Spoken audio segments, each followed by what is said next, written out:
Oh yeah. Oh yeah, soccer's got it, volleyball's got it. I was like, wait a second, this doesn't sound good. But our kids, I was like, oh boy, it sounds like our no.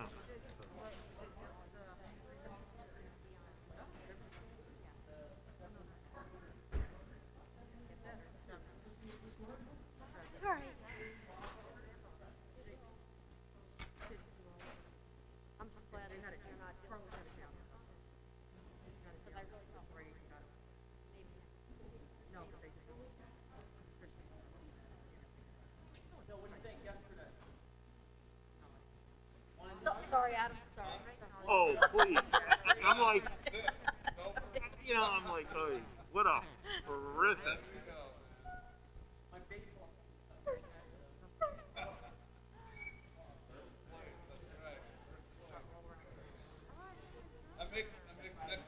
Yes.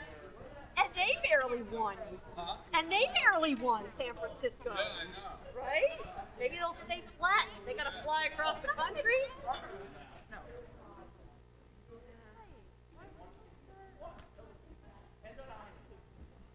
All right, shall we get going? 7:01.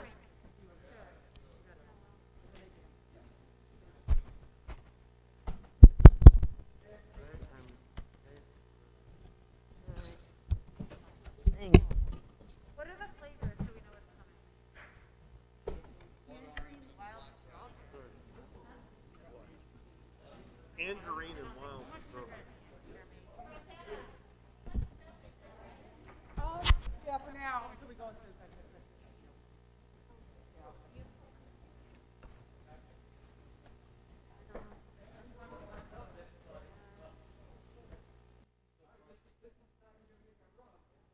Yeah. Let's do this.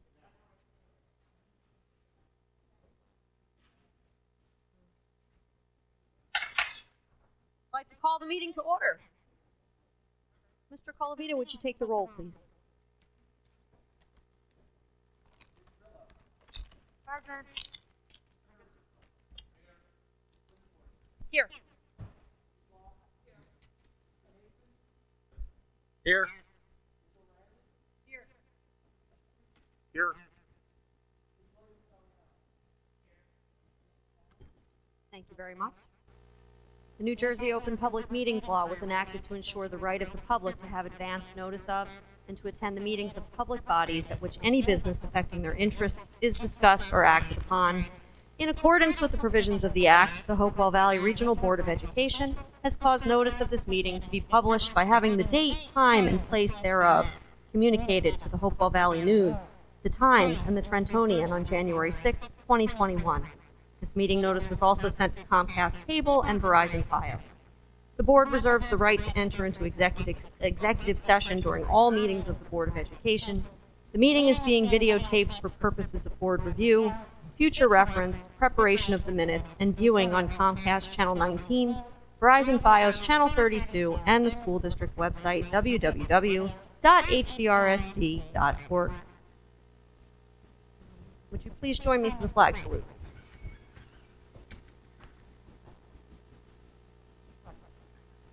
I pledge allegiance to the flag of the United States of America and to the republic for which it stands, one nation, under God, indivisible, with liberty and justice for all.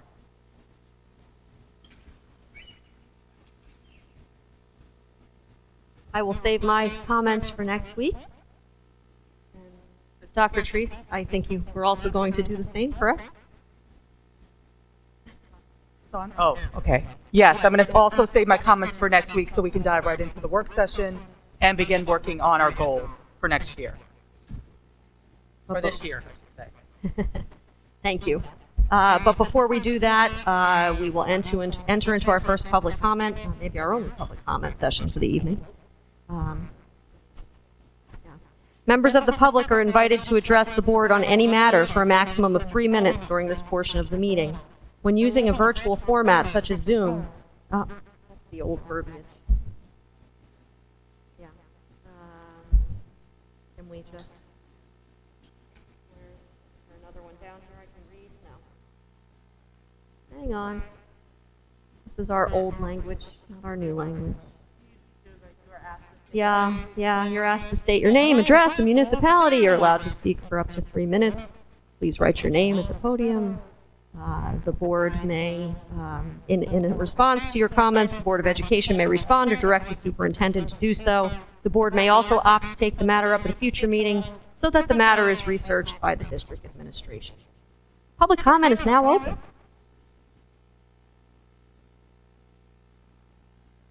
Seeing none, public comment is now closed.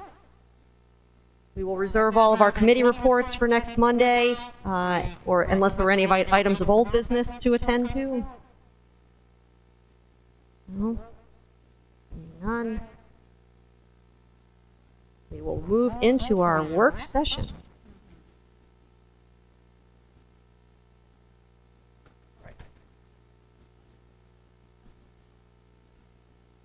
Okay, so for this year, we're going to talk about some of the goals that Deb and I discussed, and these goals were also run by our administrative council as well.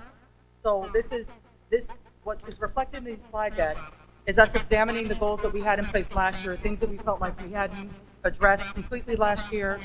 And as we look at the agenda for today, the first thing I'm going to start with is the mission statement, because we have a little conversation we'd like to have around the mission statement. We have goals for each of these bullet areas, which is the diversity, equity, and inclusion goal, the students and staff wellness goals that we had last year, and looking to work on those again this year. Teaching to mastery. We're going to talk about district safety and security, sustainability and green effort, and also budget planning and facility maintenance. Moving on, putting those together as one overarching umbrella for the goals for this year. So our mission statement. I know we spend a lot of time going over the mission statement.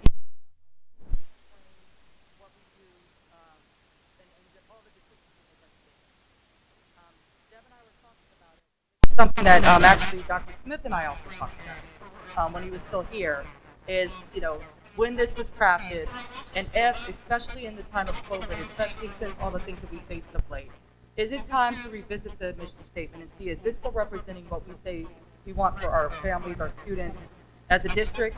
And is this the opportunity for us to put that out to the community and see if it's time to kind of update our mission statement? So we wanted to put that out to the group and see your feelings on that and your thoughts on, is this the process that we want to engage in this year? I don't know if you mentioned it. I wanted to add that I think it's been about 20 years since this statement was written. So one of the goals that I have for changing this up would be to make it more concise. A mission statement should be something that's more memorable, that people can almost recite so that they can own it. And one of my specific,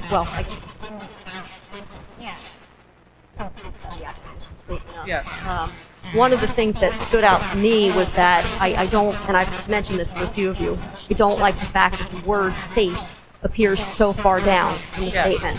I think that's something that, we could think around and try to come up with some ideas, whether we're talking about safety in terms of physical safety, whether we're talking about social, emotional needs, and related things.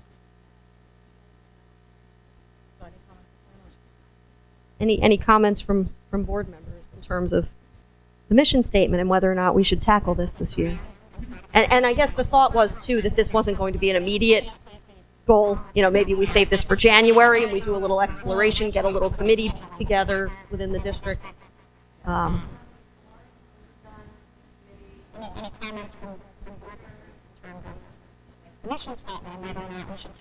So the process was very extensive. They actually brought in a consultant group, and there were representation of parents, students, teachers, people from the administrative team, and the consultant took them through a lot of exercises where they ended up crafting this mission statement. When we went through this process at Timberlane, I did something more concise where there was a council of both parents and students.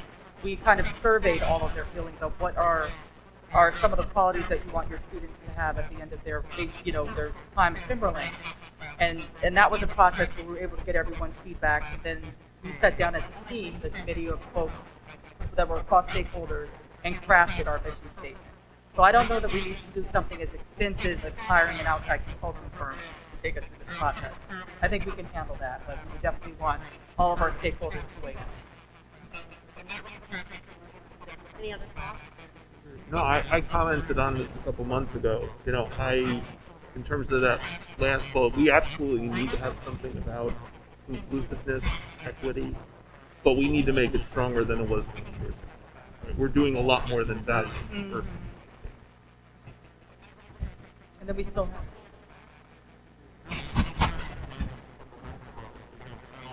Yeah. No.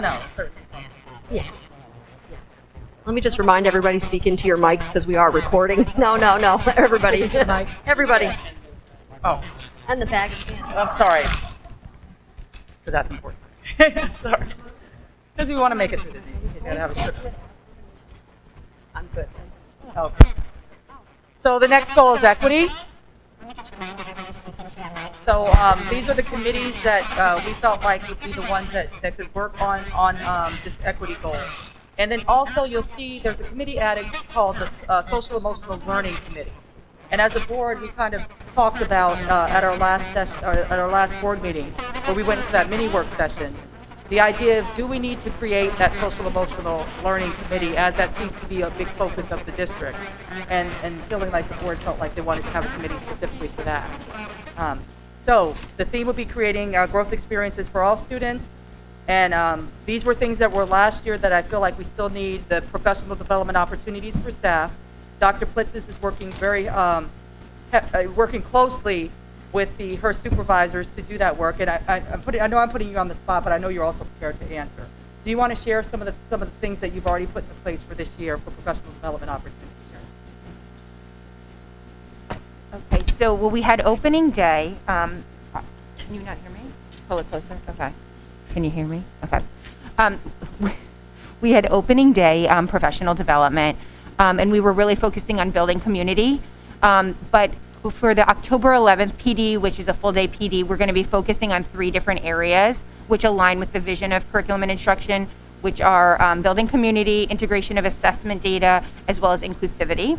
And so each of our workshops will focus on one of those 3 areas, and teachers can select which ones they want to choose. We're also working with the Coalition of Native Allies, so we will be having someone present as our keynote whose grandfather was actually, they're Native Americans and had been forced to go to one of the normal schools. So we're just talking about inclusivity and just perspective taking.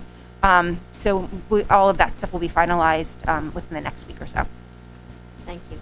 So many of the opportunities that we offer to the faculty, we will also be trying to continue with the community forums, in the sense that we'll provide opportunities for parents to learn alongside their children, alongside our teachers as we learn about the history, about some of the things that their kids are learning in school, so that we can continue that growth for the community. One of the activities also that Dr. Plitz has been involved in for the month of September for Hispanic Latinx Heritage Month is that she's putting together a book study, piece of young adult literature. You probably have seen that circulating. She's working with the Culturally Responsive Committee to do that for all of these recognition months and upcoming holidays, so that parents can also learn alongside their children, and the author will be presenting on the book. So we're going to try to keep creating those forums so that we can educate the public along with us here, so that that culture we're creating here permeates into the community. Continuing our efforts to teach folks what culturally responsive teaching is and what that looks like in our classrooms.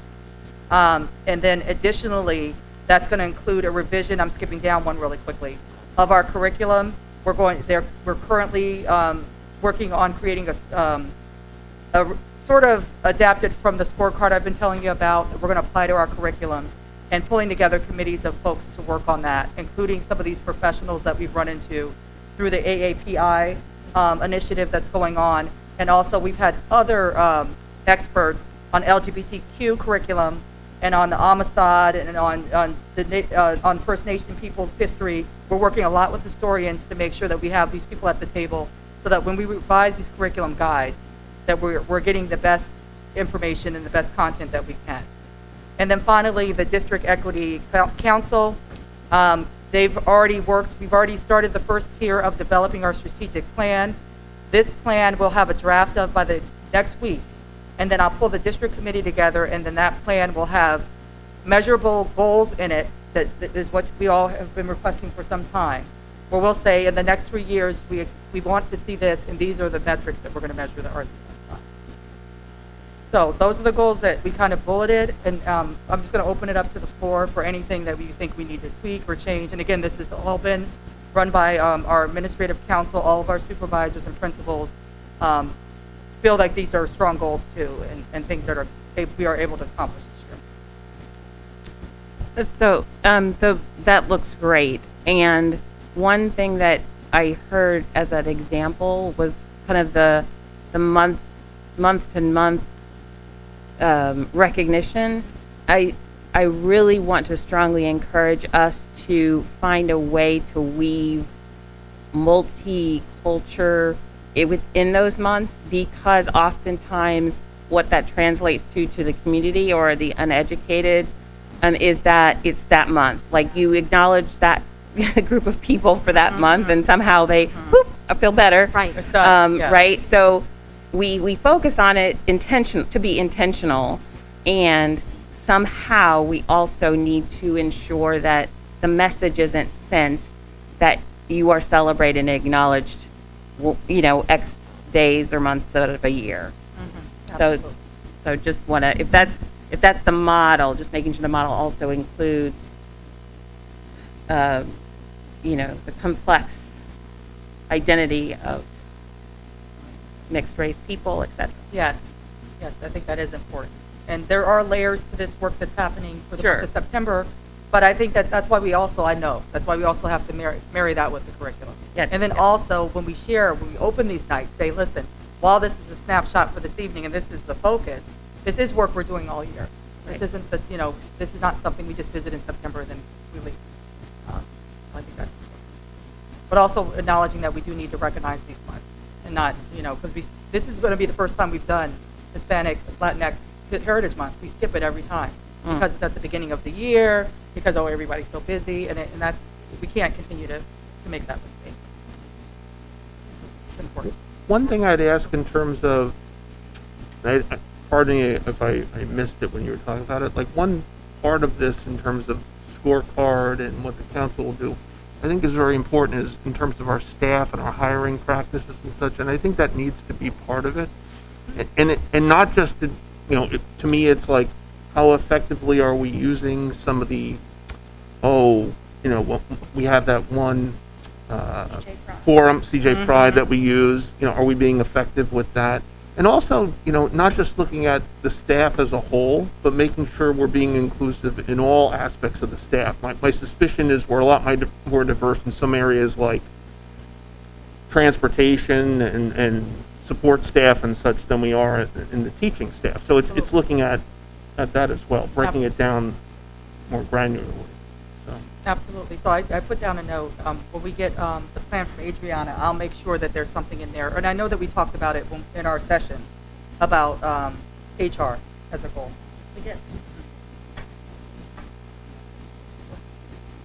So last year, actually, we started undertaking that. And so for one of our administrative council meetings, we worked the entire 2.5 hours or so, and we really started investigating and started looking at the data, looking at what we're using, our current forms, how our implicit bias looks when we're looking at resumes. So we sampled that. We used the Gallup tool, and so how we can effectively use that when we're screening staff. But then we also changed the form as well. So it makes our administrators a little bit more cognizant, and I've noticed this summer even, just with the number of people that we've hired that show a little bit more diversity than has been in the past. But I think that they're starting to be cognizant of who they're interviewing, and making sure that we are providing a more rich, diverse staffing for our students to see. So we started that. Yeah. We still have more work to grow, but at least we started that already. So that's good. So thank you. That was good to share that. Are you talking specifically, though, about adding, this is how I was reading what your statement, of you want to see a number put to this? Like, how much do you want the staff to improve, or do you just want us looking at it the way? No, it was more of the, in my mind, more making the board aware of where we stand and maybe where we've come from, like over the, kind of like if we saw like a couple year timeline, right? Just to see what the profile looks like, and maybe that might help us understand maybe give some thoughts in terms of a direction. Because some districts have actually said we'll improve our minority staff numbers by 20% or things like that, and I kind of warn against that. I worry about putting a number on it. That, right? But because I don't know how realistic that is to put a number on something. But certainly I like the idea of the updates. I think that's something. Well, we were saying if we add this as a bullet point, we were trying to come up with our actions, right? Yeah, like we were doing the other day. So maybe it's examining hiring practices and, something. Can you add it in?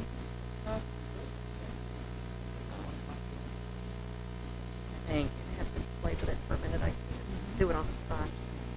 Yes. Yeah.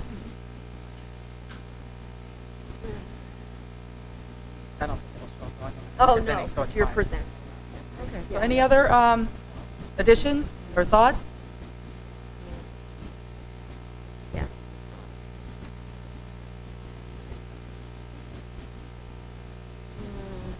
Okay. We got to keep moving. Students and staff wellness. Again, the committees that we have here are personnel and education programs, and the theme is supporting good mental health in students and staff. So the first one is expanding the Nurtured Heart approach in our classrooms. That's me and Paulette will continue that work, in addition to trying to get some more trainers that perhaps can help us with that work. The restorative practice, piloting that at the high school in terms of discipline, putting that in place where students would actually form the restorative practice, the restorative justice committees, and kind of sit on making some decisions around discipline and what they think is a good way to address a big problem that's happened in school. It's a very involved process to train kids and staff how to do this process, but we have access to several people who are both passionate about it and have the credentials to train. Our SAC's wife is specifically trained to do this work and training, so that's good. He's very excited about the work, and Principal Riley is also very excited about the work. So this is something that we could start and use the high school as a pilot, and then hopefully go to the middle school and at some point the elementary schools as well on some level. But this year, getting the high school in place. Expanding our counseling groups for students and access for parents as well for some parent groups.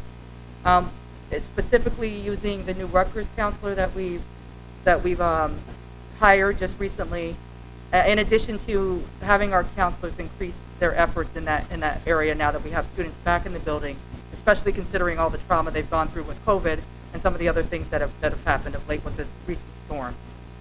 Increasing student contact where the TST team, counselors are, and also this is something we've been looking at for a while, tracking the trends and documenting those in a way that we can see hard numbers of how many times kids are visiting our counselors, our CST team, and what are the themes or the things that are coming up when they come. Utilizing the behavioral health counselor and considering expanding those based on the trends and the response to that. And what we mean by that is actually considering, is this somebody we want to, not necessarily contracting through Rutgers as this grant that we're using to fund this now. Do we want to actually add someone to staff that we pay for at some point based on the needs? Adding that extra counselor that's just going to do that work, or they're working with some of our most at-risk kids on their caseload. And then finally, adding opportunities for stakeholders to offer feedback on our climate survey. We talked about adding something to that survey we send out so that we get people's feedback on how we did on these goals or things that they would like to see. And we can make this something that we can easily sort by just making, trends on what are things that are important to them bulleted, and kind of get some ideas from the community, their feedback on how we're doing on some of these goals. Yeah, you'll notice that bullet point is at the bottom of each of the goals. Because you may have seen in doing the self-evaluation that one of the things that we aim to do is include feedback from the community in how we develop these goals. And so the thought was, as Rosetta said, let's make sure that that's happening. I would also say that to bullet 2, oh, I'm sorry, Deb. No, go ahead, finish. Implementing restorative practices, maybe we want to add in there, just to be specific, piloting with students at CH, student run, or however we want to Yes. say that, student organized restorative practice groups, or however we want to refer to that. And that might be something that we could also include our new CHS board rep to help us with. We don't know who that person is yet. Oh, okay, Oh, great. nice. Yeah, two things. So, one, would the therapy dogs be in this? The expanding of the therapy dogs be under this? Is that something we want to mention, or it's too specific? The other question I have is Rutgers Behavioral Health, also the organization we use for staff, and what are we considering expanding for mental health for staff? That's a good question, and I think that is missing. Because the clinician is not going to be working with staff, right? No, they don't. But we have EAP services. Yes. And I don't know if you want to. That. Yeah, so we've been working with Princeton for our EAP services for several years now. And they've actually been improving their flexibility with staff. So they now have like an app that they can go on, especially last year. They moved to a lot of virtual visits and things like that. So they send out webinar information. They probably have a webinar every single month now. And it's just dealing with different things that a lot of our staff are participating in. And so I get the tracking so I can see not who specifically, but overall topics that, Do we have a staff wellness committee? That sometimes the insurance companies will give money towards that. I know we have a wellness community run by staff and for staff. We have a wellness component to our comprehensive program. You know, big ramp up and switch to self-insured and medical. We probably can have, we can probably set meetings to come out, have them come out, step up and stuff like that. There are a lot of wellness meetings that often that would kind of go with the EAP program can offer as well.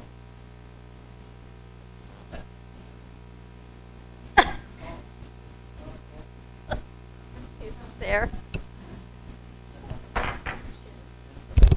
But yeah, we could, working together with the leadership, we can kind of merge those two things. We can do a presentation where they hear, half the presentations about EAP, half is about what their health benefits can offer them. Yeah. A lot of folks don't realize that they have those benefits. Yeah. It sounds like the, what do they call it again? The EAP is they're making improvements in their program. But what are we going to do for staff? Like, for example, I was thinking about, are we going to train maybe direct supervisors on how to deal with staff that might have their own traumas, and, something where we make sure we don't forget about the staff, because even though we're sort of back to normal, there's still really a lot of stress and, And I think that's, in large part, I don't know if Tana did it justice, but our EAP program, the new one we're using, really delves into a lot of that. There's a lot of one-on-one. We've brought them in. How many times have we brought them in the past couple of years with small groups of staff members? I'm not saying just teachers, but it's been other staff members where they would sit in this room with a group of 5 or 6 people who had either a common issue or a singular issue and really kind of hash it out, followed up. We were just starting to scratch the surface of it. I think there's so much more that they're willing to do for us and with us.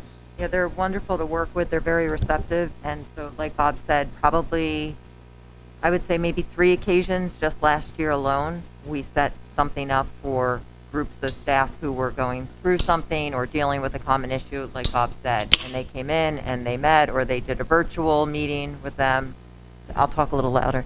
We're supposed to all do that before the meeting starts. Yeah, so they've been wonderful. And Tad, if I could just speak to that. We actually have a few staff actually run support programs in each building. So I know at the high school level, there's like what's called the Sunshine Club, or actually the Culture Club, and there's the Sunshine Club where it's the staff supporting staff. So if somebody, somebody's, spouse passes away or, their parents, everybody kind of contributes and kind of puts together a little gift for them. But also there's, culture and climate sponsored events that we have throughout the school year. So those are definitely some of the ways of staff supporting staff. I'm just thinking about what you said, though. How can we put that something in there? Mm-hmm. Something about an EAP, expanded services in EAP, I don't know. So that, because it's mentioned as a theme, but it's not mentioned. Yes, I think we need to specifically mention. Agreed. Should we say expand or promote? I think promoting. Promote. We have a lot of services. But I'm not sure everyone knows about what's out there, so I think Yeah. promoting it is very important. Yeah, education and promotion. You can say expanded.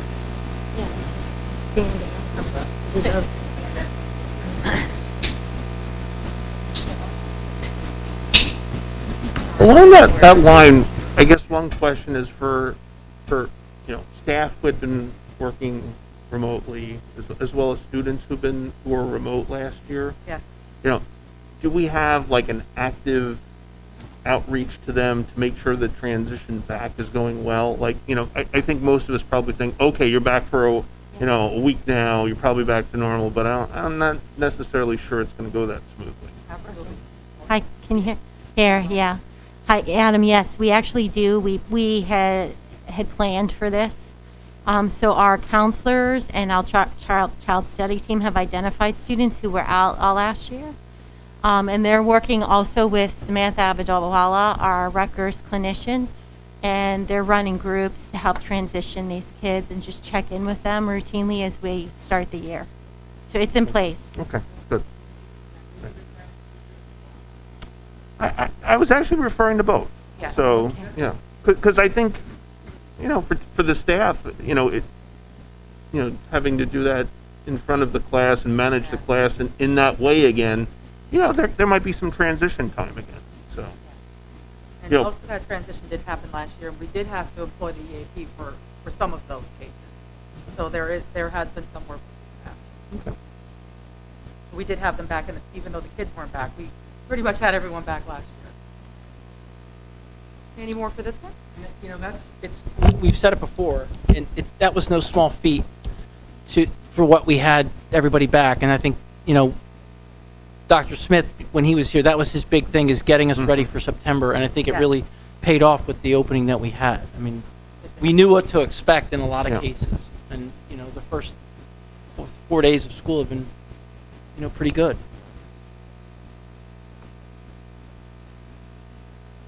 Okay, continuing our efforts toward teaching the mastery. This would be, again, the education program committees and policy, because we want to make sure that we're codifying anything that we change in this area, specifically in the policy. We want to identify and address barriers that we might be putting in place systemically that keep kids from getting where they need to go in our schools. So here are some things that we want to accomplish this year. The TMS revision and roll it out of that master schedule at long last for the 22 school year. Yes, the block. Yes, and hopefully something that will align to the high school, that will allow that access for some of our gifted students for those high school courses, instead of us having to hire a teacher to teach one student. Now they will have access to that.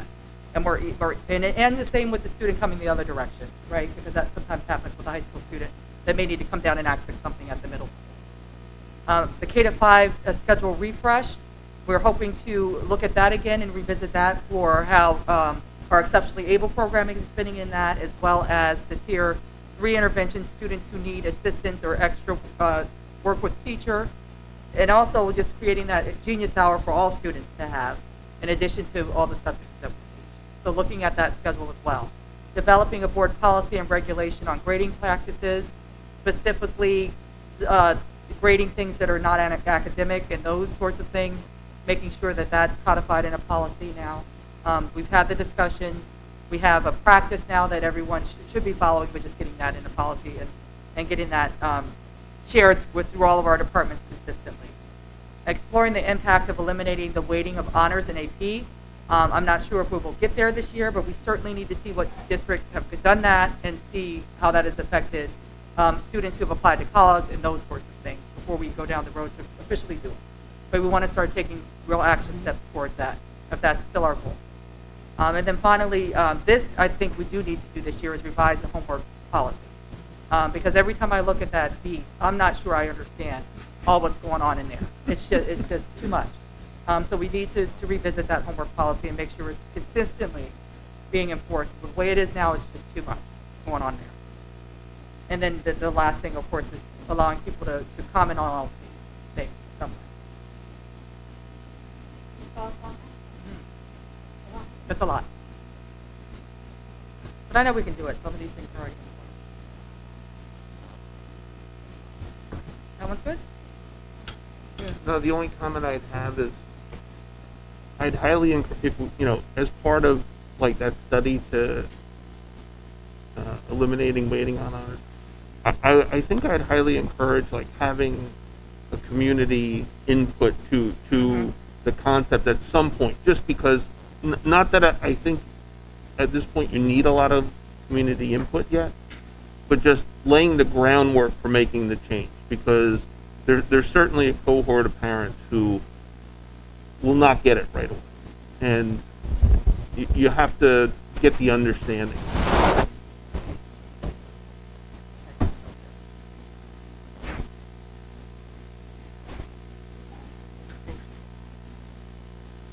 I think there's definitely going to have to be some education on that one.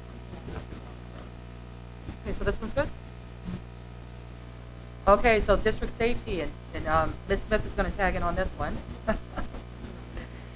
So we've actually started this already. So this past summer, we had an ad hoc committee of our normal safety committee.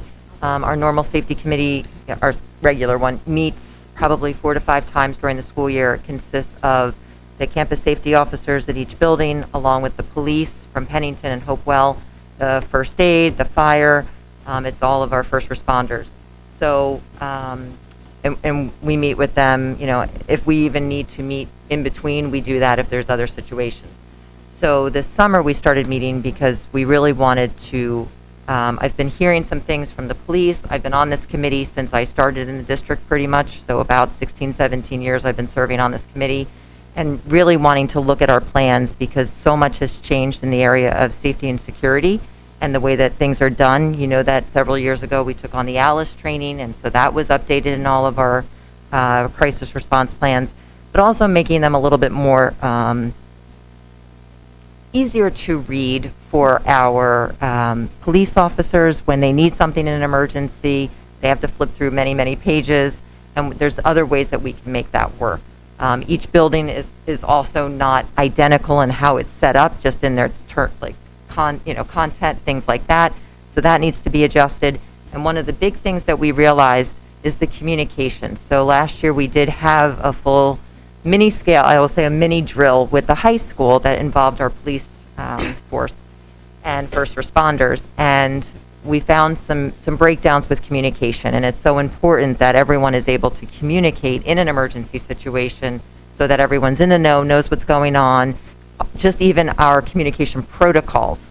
You know, I can remember, and Lieutenant Springer brings this up a couple times. So several years ago, you may remember we had a fire at the high school when I was principal of the high school. Well, there's 2 Bills. There's Bill Springer and there's Bill Bennett. And I kept calling Bill on the walkie, and they didn't know which one I was trying to refer to, and it caused some confusion. Fortunately, it was fine. It was a safe, situation that we wound up in, and everyone was okay.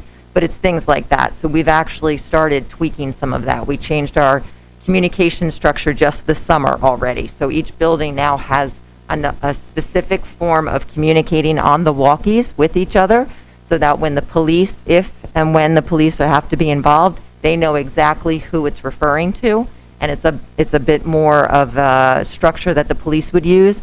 It means everyone in the first aid, everyone in fire, everyone in the safety, they all know exactly who we're referring to when we say somebody on the walkie now. So that's the first step we've taken this summer. So over the course of this year, we're working with the police carefully, and we are going to be updating all of our safety plans. So they're a little bit more consistent. They're more up to date with current information and what they're finding based on all the research over the years. Things like our evacuations, some of them don't really make sense anymore.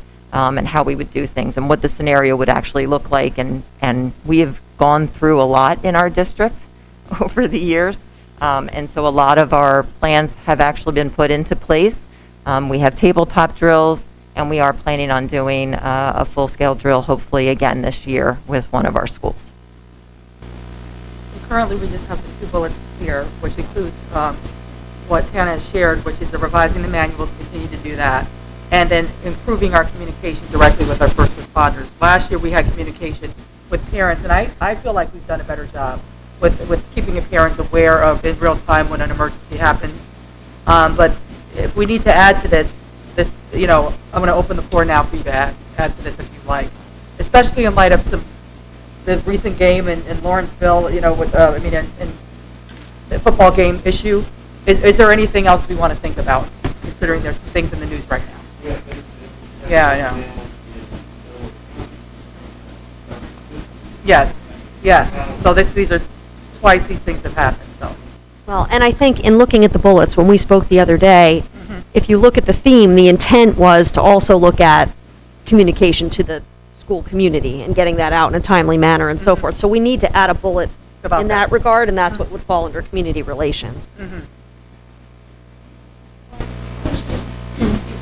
About how the high school and middle school is meeting, because we don't really technically have it. In that kids can, high school sports team, middle school and vice versa. And I just recall a situation where high schoolers were at the middle school and they didn't know the middle school lockdown policy. So I don't know if any improvements have been in that space where you kind of treat that as a campus. So there's cross-pollination of rules and clarity. So that's one question. And the second one is really the safety, obviously, in this context is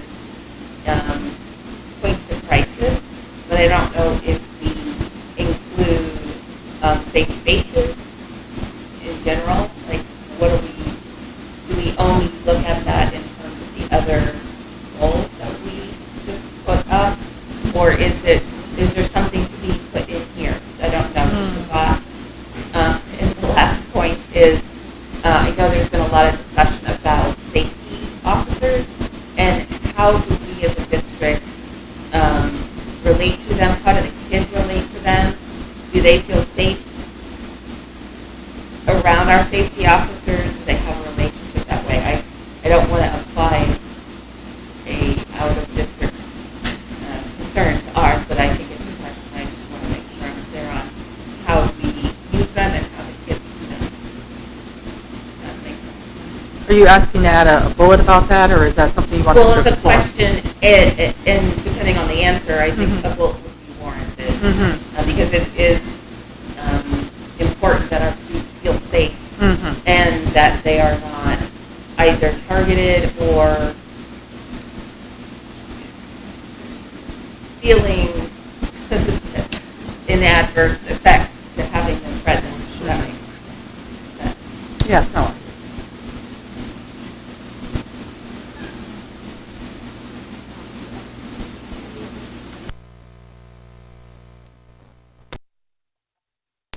Equity training, and I had the officer, Marlon Webb, who works for the state and does this training with the state, to come in and work with our staff specifically on that, on their relationships and their own bias and all of that last year. I'm wondering how we turn that into a bullet, though. I'm just thinking through.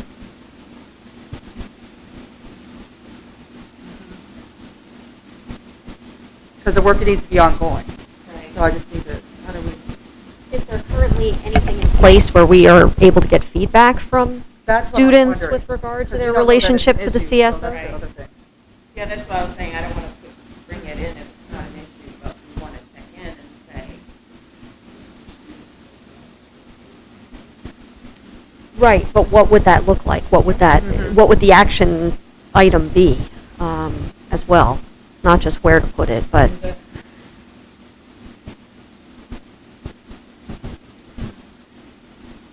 Because the safe spaces and whether or not they feel comfortable with faculty and all of that, is that is do we create a survey just around that? Is this school, do you feel safe in school, and try to suss that out in a separate, I know we do that at the end of the year, but do we want to do something completely separate at a different time of the year, where the kids just can complete that? And just around, focused on safety. Generally. Or the top, not just all, but the topic. And perhaps we can even use some of the questions that are in the climate survey, but just do it at a different point in the year. I think we do cover, I mean, We do cover that. community Is there a relations, goal? we've all Yeah. talked about the survey at length. I think there's questions in there that address that. You do have this bullet under student staff wellness that says increase student contact with CST and counselor and tracking trends for student needs. That could kind of seek out wellness. But yeah, I think specifically, you could specifically look to do another shorter survey. I don't know, maybe in November, December timeframe? What do you think? Just to spread it out from the climate survey. Maybe January. January? January is a good time. I'm trying to think of when, you know, 'cause A little hectic and busy. Maybe January, yeah.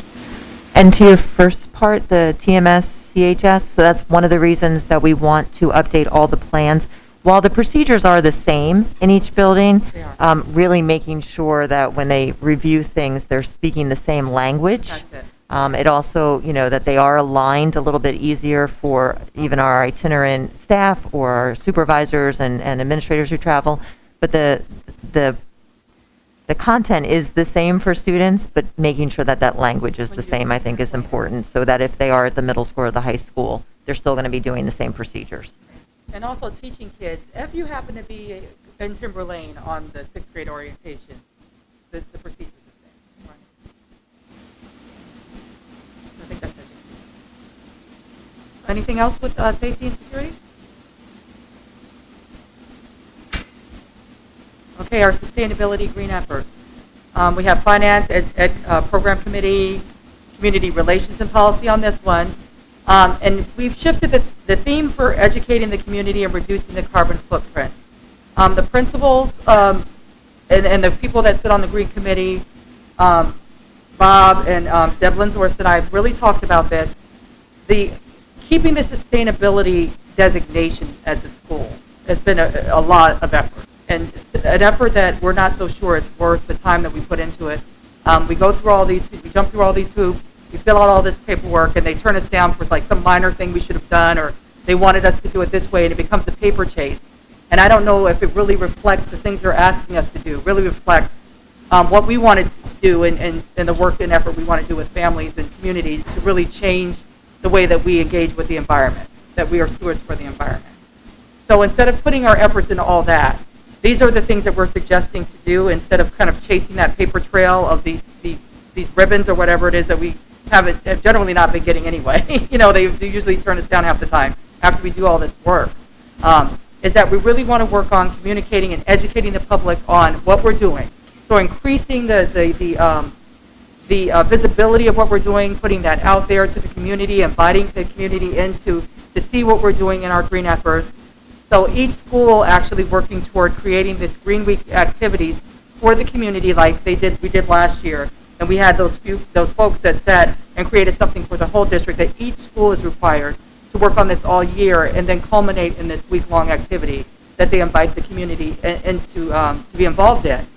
The STEM facilitators can help spearhead this and help the principals to do this work in addition to committees in their schools. They already exist. And then they would report that green work out to us as a board at the end to show us the work that they've done all year, in addition to advertising that all year long. So that is our thoughts for that one, and I wanted to open that to everyone else. Different than what they did last year, because there was a report out. Right, that was the kind of the impetus of saying, Oh, I thought what the report that Yeah, they track it gave out. was fantastic. I thought that presentation that was spearheaded was fantastic. And we had the Echo Warriors that night and those kinds of things. And I guess what we discussed, and then Scott was part of that group at the retreat, was that 3 of our schools are dropping off. Like they've expired. Their bronze certification in Sustainable Jersey expired. And you basically have to start over from scratch. So nothing you did before counts. You've got to restart. And I guess it was a battle before, and Dr. Smith put a lot of time into it on his own, drafting a lot of just narratives, narrative after narrative after narrative. And, we couldn't, believe it or not, and it's laughable to me, we couldn't get credit for geothermal systems in 2 of our schools because we didn't have the schematic diagram the way they wanted us to have it. And I was not paying an architect to draw a diagram to get 3 points or whatever it was towards Sustainable Jersey. By really utilizing the talents that we have at each of our schools and the STEM facilitators to really spend their time to really do stuff in the schools and promote it here within our own community, I thought really is what we're about. Letting the people here shine at a meeting in front of the board and in their schools.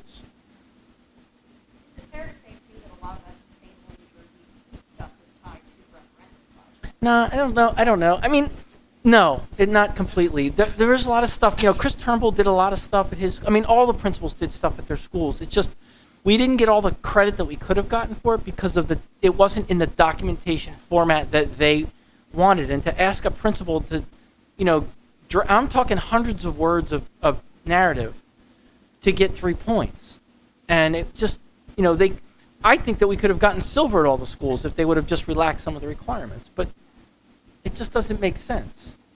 So my question is, that this is what we're already doing. It's not like this, we're just continuing what we're doing already. Not yes and no. We're expanding it to include more people and more accountability at each school. So it's not going to just be regurgitate the same presentation we did last year. It's come up with a goal, your own school goal, and develop that over the course of the year and share out at the end of the year. Sounds like we're making it like a practice. Yeah. Right. Yeah, okay. Thoughts on this one?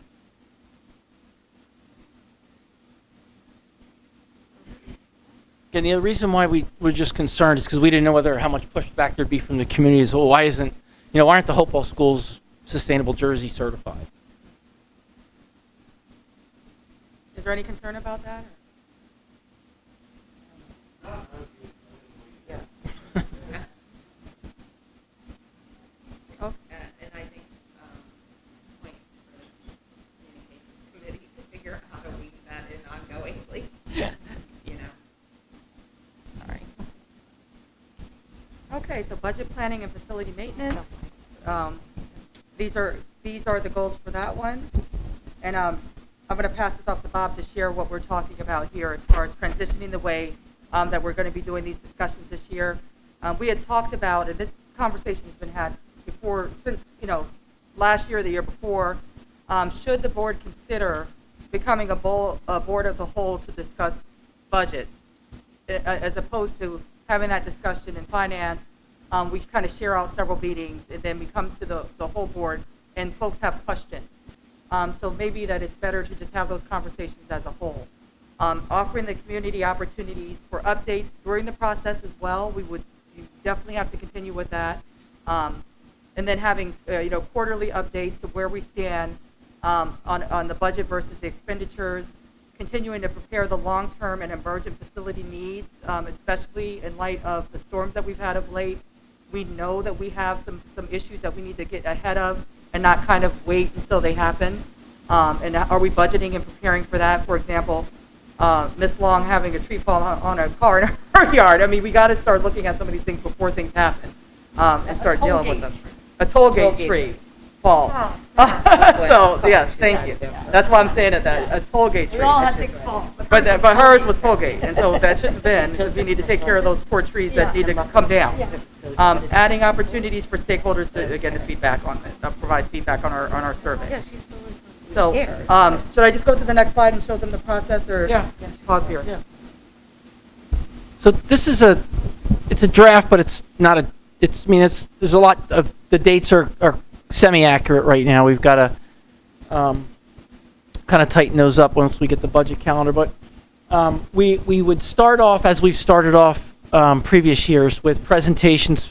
I call them the pre-budget presentations. We're going to start off with Dr. Politzis next month, and then Ms. Donato, and then Tom Quinn, to present Back and do it. those high focus items. I think that was a discussion we had, Adam, I think, believe in the finance facilities, that we still wanted to see these big drivers, to give folks a chance to say, hey, these are the biggest things that drive our budget that we have to deal with. And transportation's another big driver, but a lot of that's statutory, and there's really not a whole lot we can do with that.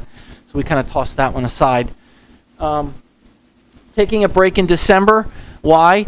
We're going to have new board members starting in January. So in January, that's the night of the reorg meeting. Typically, it's a quick meeting. We can turn right into a budget discussion after that and start the discussion of budget in earnest at that point as a group, so that everybody's getting the information.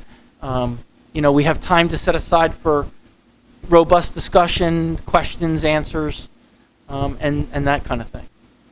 And then working through each of those work sessions in February and March, and then if we need one in April, we can do one. Now, that's the minimum. If we think we need another, we need to go another session because more came up, we can always insert sessions at other times. But trying to maximize everybody's time and making the discussion meaningful and not having folks have to hear it, twice or three times while other folks aren't getting the same discussion level. So everybody's on an equal playing field. Everybody feels that they're being heard prior to things happening.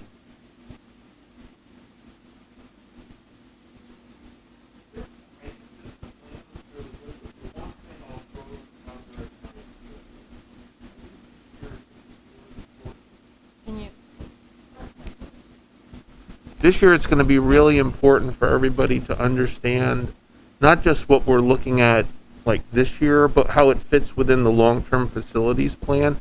So I think it's good to have that in November, but we need to be cognizant that we'll have new board members on.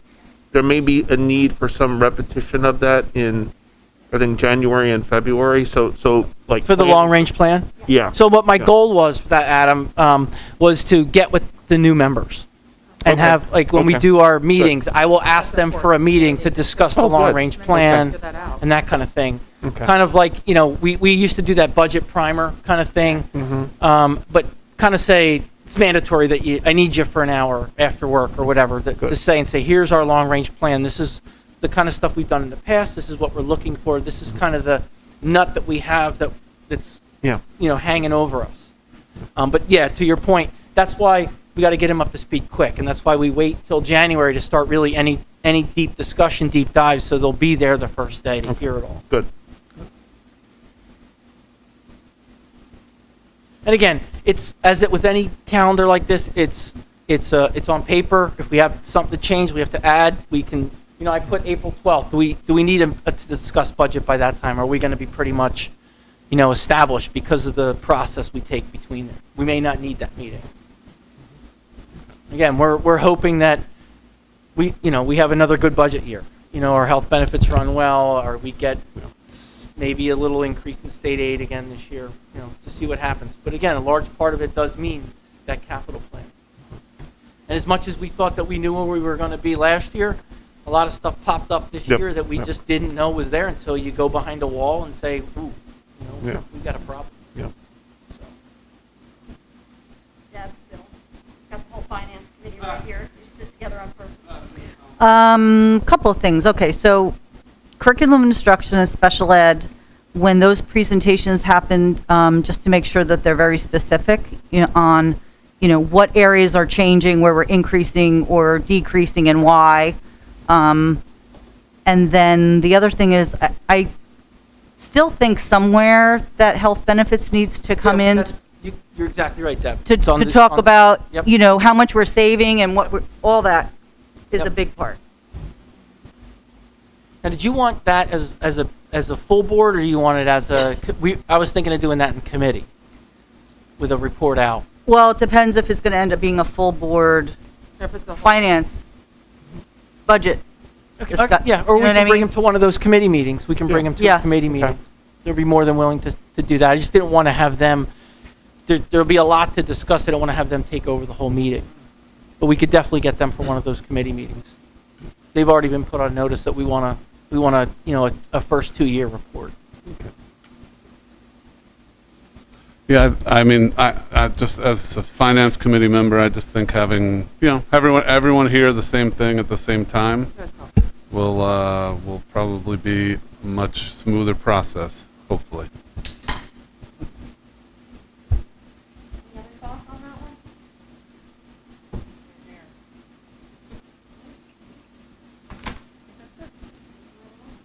That's it for goals. Oh, good.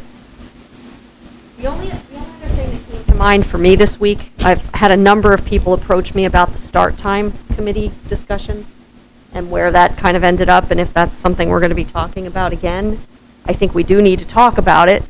I don't know if our situation has changed, but we were going to dedicate some more time to considering that. I think that would fall under student wellness, correct? I would, and I'm just going to give my 2 cents on this. I think at this point in time, we need it. I think it almost needs to be kicked down the road a little bit due to transportation. Yes. I mean, transportation is in such, and I don't want to use the term disarray, but it's in such, we're in dire need right now. We don't have drivers, we don't have van attendants, we just don't have it.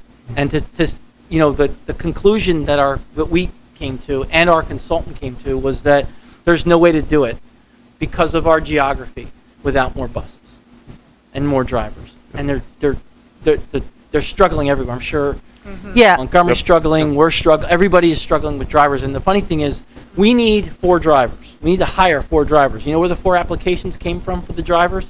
From Rick Bus Company. So we'd be taking drivers from Our own drivers. contractors that Yeah. are, so we're going to Yeah. rob one to pay the other. Yeah. So, Yeah. I mean, I'm hesitant to even consider the applications. And that's because of certainly the- my concern as well. And it's a problem that's all over the state, all over the nation, really. And if we did go down that road, we couldn't find bus drivers to run or contractors who could fill. Oh, yeah, I was just. And that's more yeah. money on top of it, remember? Because that was Yep. the reason why we tabled it last year. Oh, yeah. And like, we were marginal with like, we're looking at the durations in between. I was thinking to myself this last week, with all the bridges and stuff and the roads that got knocked out, Yes. if we were like trying to nuance some short amount of time in between the runs, we would have been in big trouble. Yes, and some of those roads and bridges, according to Lieutenant Springer, are out for years to come, Yeah. not months, years. So I don't know if we want to take it out. Well, in the same sense that we have some of these bullet points as examination of for a future time, this is something that's on people's minds. In the last 3 days, I've been approached by no less than 10 people saying, what's going on with the start time conversation? So even if we punt it, I think we still need to say somewhere in our goals that it's on our minds. Right. And I think we did just start our new start time in Did you? September, yeah, in Montgomery. And I am a strong advocate for changing the start, later for high school and middle school. Our start time is now 7:45 at the high school, what we have now here. So from 7:15, 7:20 That's a to late- 7:45. Early. So I asked a couple of my students, how is it having that extra time? You get to sleep half an hour. Said, no, the bus picks me up the same exact time Because they have it to used make to. it- So I would hate to see, yeah. I mean, it's good for student drivers, for all those reasons where they're not as tired and they're, but, so there's so much to figure out, and you're right with the transportation problems. If it's not going to work out right, we don't do it just to do it, Yeah, I've never seen anything like it in the 20 years I've been doing this. It's the office staff is driving every day, the mechanics are driving every day. My office is riding buses every day. We're answering phones every day.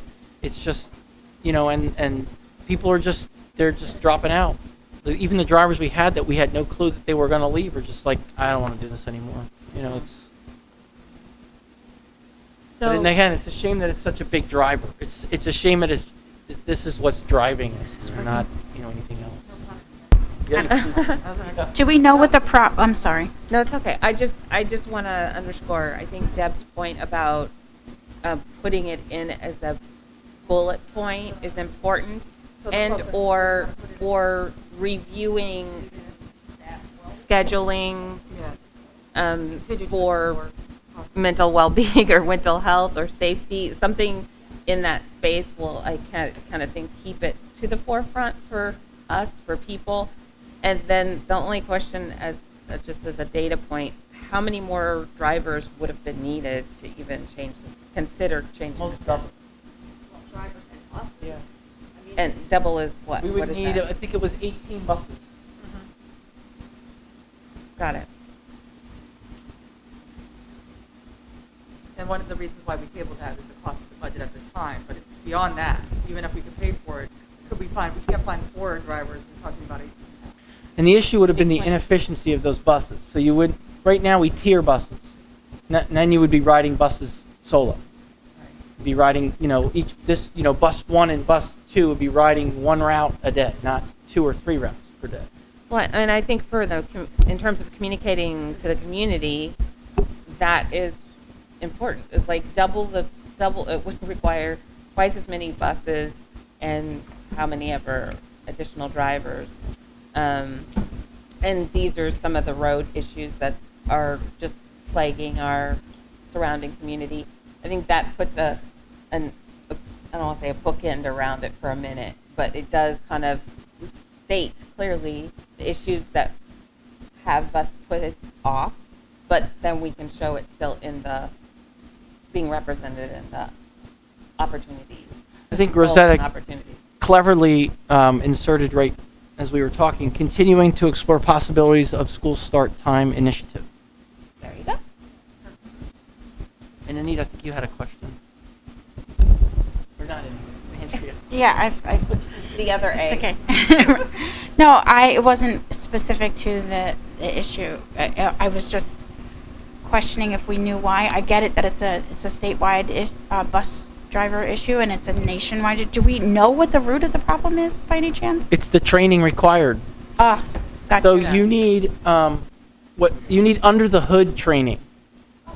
So you've got to, they lift up the hood and say, where's the, I don't know, clutch, whatever. So you're not driving the bus. And that's why You're not you can't drive the bus. The funny thing is, by the way, Right now. I actually called Dr. Smith today, and Dr. Smith has actually agreed to allow his driving to certify a few of us who live in Pennsylvania as CDL drivers, just to see if we can get some extra drivers.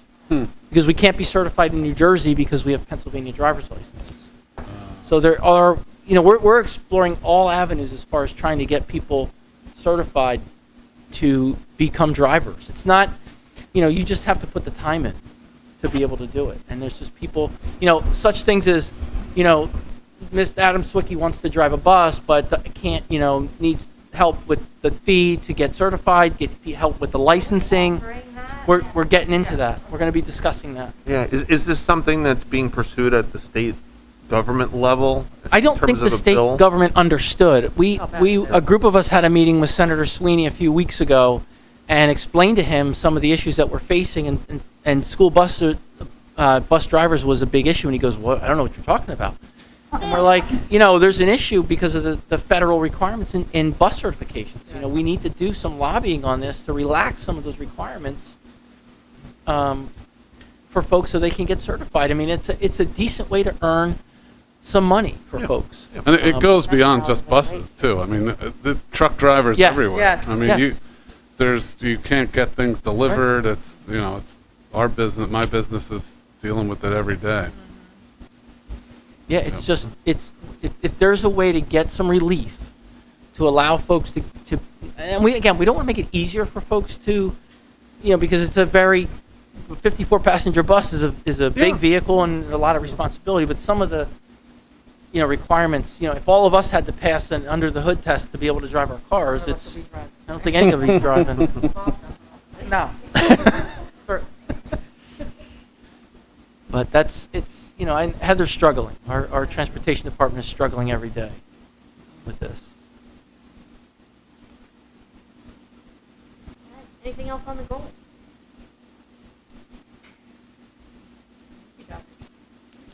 Facilitating. My pleasure.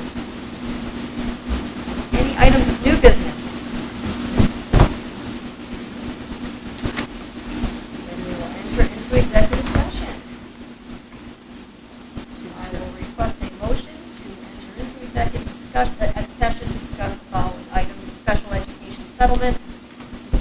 special education litigations, harassment, intimidating, and bullying matters, and a masking exemption issue. No further action will be taken. So moved. All in favor? Aye. Any opposed or abstaining? Motion carries.